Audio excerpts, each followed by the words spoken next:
ಓಂ ನಮೋ ಕಾಲಭೈರವಾಯ ನಮಃ. ಓಂ ದುರ್ಗಾಯ ನಮಃ. ಯುಗಾದಿ ಹಿಂದೂ ಸಂಸ್ಕೃತಿಯಲ್ಲಿ ಹೊಸ ವರ್ಷದ ಆರಂಭವನ್ನು ಸೂಚಿಸುವ ಮಹತ್ವದ ಹಬ್ಬ. ಜ್ಯೋತಿಷ್ಯ ಶಾಸ್ತ್ರದ ಪ್ರಕಾರ ಯುಗಾದಿ ದಿನದಲ್ಲಿ ಗ್ರಹಗಳ ಸ್ಥಾನ ಮತ್ತು ಸಂಚಾರ ಮುಂದಿನ ವರ್ಷದ ಫಲಿತಾಂಶಗಳನ್ನು ನಿರ್ಧರಿಸುವಂತಹ ಪ್ರಮುಖ ಅಂಶ ಅಂತಲೇ ಪರಿಗಣಿಸಲಾಗುತ್ತೆ. ಸೂರ್ಯ, ಚಂದ್ರ ಹಾಗೂ ಇತರ ನವಗ್ರಹಗಳ ಚಲನೆಗಳು ಮಾನವನ ಜೀವನದ ಮೇಲೆ ಪ್ರಭಾವವನ್ನು ಕೂಡ ಬೀರುತ್ತೆ ಅಂತ ಜ್ಯೋತಿಷ್ಯ ಶಾಸ್ತ್ರ ಹೇಳುತ್ತೆ. ಆದ್ದರಿಂದ ಯುಗಾದಿ ಸಮಯದಲ್ಲಿ ಗ್ರಹಗತಿಗಳನ್ನು ಅವಲೋಕಿಸಿ ಆ ವರ್ಷದ ರಾಜಕೀಯ, ಆರ್ಥಿಕ, ಸಾಮಾಜಿಕ ಹಾಗೂ ವೈಯಕ್ತಿಕ ಜೀವನದ ಬಗ್ಗೆ ಭವಿಷ್ಯವಾಣಿ ಮಾಡಲಾಗುತ್ತೆ. ಇವತ್ತು ದ್ವಾದಶ ರಾಶಿಗಳಲ್ಲಿ 11ನೇ ರಾಶಿಯಾಗಿರುವಂತಹ ಕುಂಭರಾಶಿಯ ಬಗ್ಗೆ ಯುಗಾದಿ ಜ್ಯೋತಿಷ್ಯವನ್ನ ತಿಳಿದುಕೊಳ್ಳೋಣ. ಕುಂಭರಾಶಿಯವರು ಸಾಮಾನ್ಯವಾಗಿ ಚಿಂತೆಯನ್ನ ಸಿಕ್ಕಾಪಟ್ಟೆ ಮಾಡ್ತಾರೆ. ಹೊಸ ಆಲೋಚನೆಗಳನ್ನ ಹೊಂದಿರುವವರು ಕೂಡ ಹೌದು ಮತ್ತು ಇತರರಿಗೆ ಸಹಾಯ ಮಾಡುವಂತಹ ಗುಣವನ್ನ ಕೂಡ ಹೊಂದಿರೋರು. ಯುಗಾದಿ 2026ರ ನಂತರ ಇವರ ಜೀವನದಲ್ಲಿ ಕೆಲವೊಂದಷ್ಟು ಪ್ರಮುಖ ಬದಲಾವಣೆಗಳನ್ನ ಕಾಣಬಹುದು.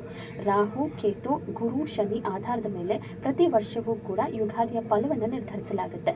ಅದೇ ರೀತಿ ಯುಗಾದಿಯ ನಂತರ ಗುರು ಗ್ರಹ ಮೊದಲನೇದಾಗಿ ಸ್ಥಾನವನ್ನು ಬದಲಿಸ್ತಾರೆ.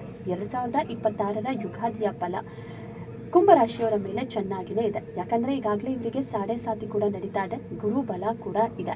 ರಾಶಿಯಲ್ಲಿಯೇ ರಾಹು ಕೂತಿರೋದ್ರಿಂದ ಯಾವ ನಿರ್ಧಾರವನ್ನು ತೆಗೆದುಕೊಳ್ಳದಂತಹ ಪರಿಸ್ಥಿತಿಗೆ ಇವರು ಬಂದಿದ್ದಾರೆ. ಕುಂಭರಾಶಿಗಂತೂ ಯುಗಾದಿಯ ಭವಿಷ್ಯ ಅದೃಷ್ಟವೋ ಅದೃಷ್ಟ ಅಂತಲೇ ಹೇಳ್ಬೋದು.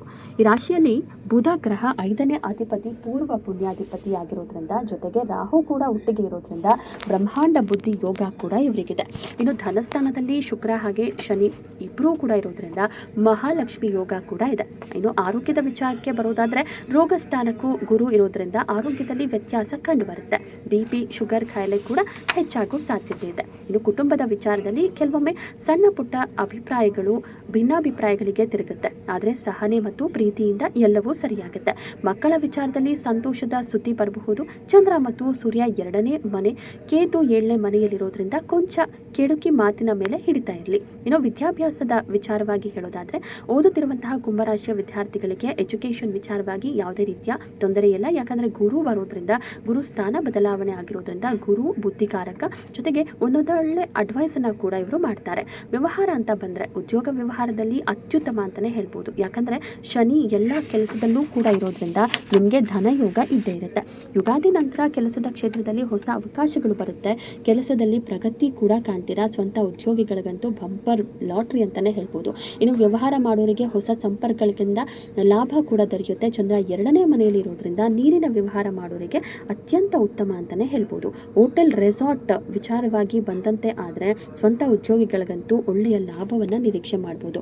ಶುಕ್ರ ಉಚ್ಚ ಸ್ಥಾನದಲ್ಲಿ ಇರೋದ್ರಿಂದ ನೀವೇನಾದರೂ ಚಿನ್ನ ಖರೀದಿ ಮಾಡಬೇಕು ಅಂತಿದ್ರೆ ಒಳ್ಳೆಯ ಕಾಲಾವಕಾಶ ಅಂತಲೇ ಹೇಳ್ಬೋದು. ಜೊತೆಗೆ ನೀವೇನಾದರೂ ಚಿನ್ನವನ್ನು ಅಡವಿಟ್ಟಿದ್ರೆ ಈ ಸಮಯದಲ್ಲಿ ಅದನ್ನು ಬಿಡಿಸ್ಕೊಳ್ಬಹುದು. ಅಂತಹ ಒಂದು ಪರಿಸ್ಥಿತಿ ನಿಮಗೆ ಈ ಒಂದು ಯುಗಾದಿ ಹಬ್ಬದ ಸಮಯದಲ್ಲಿ ಕ್ರಿಯೇಟ್ ಆಗುತ್ತೆ. ಇನ್ನು ಮಕ್ಕಳ ಯೋಗ ಇಲ್ಲದೆ ಇರೋರು, ಎಷ್ಟೋ ಜನ ಮಕ್ಕಳಾಗಿಲ್ಲ ಅಂತ ಟ್ರೈ ಮಾಡ್ತಿರ್ತೀರ, ಅಂಥವರು ಕೂಡ ಈ ವರ್ಷ ಯುಗಾದಿಗೆ ಒಂದೊಳ್ಳೆ ಅವಕಾಶವನ್ನು, ಜೊತೆಗೆ ಒಂದೊಳ್ಳೆ ವಿಚಾರವನ್ನು ಹಂಚಿಕೊಳ್ತೀರಾ. ಅದು ಸಂತಸದ ಸುದ್ದಿಯನ್ನು. ಯಾಕಂದರೆ 5ನೇ ಮನೆಯಲ್ಲಿ ಬುಧ ಇರೋದ್ರಿಂದ ಮಕ್ಕಳ ವಿಚಾರವಾಗಿ ಯೋಗ ಅಂತಲೇ ಹೇಳ್ಬೋದು. ಇನ್ನು ಶುಭ ದಿನಗಳು ಅಂತ ನೋಡೋದಾದರೆ ನಿಮಗೆ ಶನಿವಾರ ಹಾಗೆ ಬುಧವಾರ. ಶುಭ ಬಣ್ಣಗಳು ನೀಲಿ ಮತ್ತು ಕಪ್ಪು. ಇನ್ನು ಶುಭ ಸಂಖ್ಯೆ ಶನಿ ಮಹಾತ್ಮನ ಸಂಖ್ಯೆ 8 ಆಗಿದೆ. ಈ ಎಲ್ಲ ಒಂದು ವಿಚಾರವಾಗೂ ಕೂಡ ಪರಿಹಾರ ಇದ್ದೇ ಇರಬೇಕಲ್ವಾ. ಸೊ ಇದಕ್ಕೆ ಪರಿಹಾರ ಆಂಜನೇಯನ ಮೊರೆ ಹೋಗೋದು. ಆಂಜನೇಯ ಶನಿ ಮಹಾತ್ಮನ ಆರಾಧನೆ ಮಾಡೋದ್ರಿಂದ ನಿಮಗೆ ಒಳ್ಳೆಯ ಫಲಿತಾಂಶ ಬರುತ್ತೆ. ಇನ್ನು ನಾಗದೇವತೆಯ ಆರಾಧನೆ ಕೂಡ ಒಳಿತಾಗಿರುತ್ತೆ. ತಿರುನಲ್ಲಾರ್ನ ಶನೀಶ್ವರ ಸ್ವಾಮಿ ದೇವಾಲಯಕ್ಕೆ ಹೋಗಿ ಬಂದರೆ ಒಂದು ರೀತಿ ಒಳ್ಳೆಯದಾಗೋದ್ರಲ್ಲಿ ಸಂಶಯನೇ ಇಲ್ಲ. ಇನ್ನು ಗುರುಗಳನ್ನು ಆರಾಧಿಸಿ ಸಕಲ ಕಷ್ಟಗಳು ಕೂಡ ಪರಿಹಾರ ಆಗುತ್ತೆ. ಒಟ್ಟಿನಲ್ಲಿ ಕುಂಭರಾಶಿಗೆ ಯುಗಾದಿಯ ಭವಿಷ್ಯ ಅದ್ಭುತ ಅಂತಲೇ ಹೇಳ್ಬೋದಾಗಿದೆ. ಏನೆಲ್ಲ ವಿಚಾರವಾಗಿ ನೀವು ಕಾದುಕೊಳ್ತಿದ್ರಿ ಎಲ್ಲವೂ ಕೂಡ ಉತ್ತಮ ಫಲಿತಾಂಶದ ಕಡೆಗೆ ದಾರಿ ಮಾಡಿಕೊಡೋದಕ್ಕೆ ಒಳ್ಳೆಯ ಮಾರ್ಗ ಅಂತಲೇ ಹೇಳ್ಬೋದು. ಇಂತಹ ಹಲವು ವಿಚಾರಗಳ ಬಗೆಗೆ ನಿಮಗೆ ಆಧ್ಯಾತ್ಮ, ಜ್ಯೋತಿಷ್ಯ, ಜೊತೆಗೆ ಸಂಖ್ಯಾಶಾಸ್ತ್ರದ ವಿಚಾರವಾಗಿ ಹೆಚ್ಚೆಚ್ಚು ಮಾಹಿತಿಯನ್ನು ನಾವು ನಿಮಗೆ ನಮ್ಮ ಗ್ರಹಗತಿ ಚಾನಲ್ನಲ್ಲಿ ತಿಳಿಸ್ಕೊಡ್ತೀವಿ. ಇಂತಹ ಮಾಹಿತಿಗಾಗಿ ನಮ್ಮ ಚಾನಲ್ನ ಸಬ್ಸ್ಕ್ರೈಬ್ ಮಾಡಿ, ಜೊತೆಗೆ ಕಮೆಂಟ್ ಮಾಡಿ.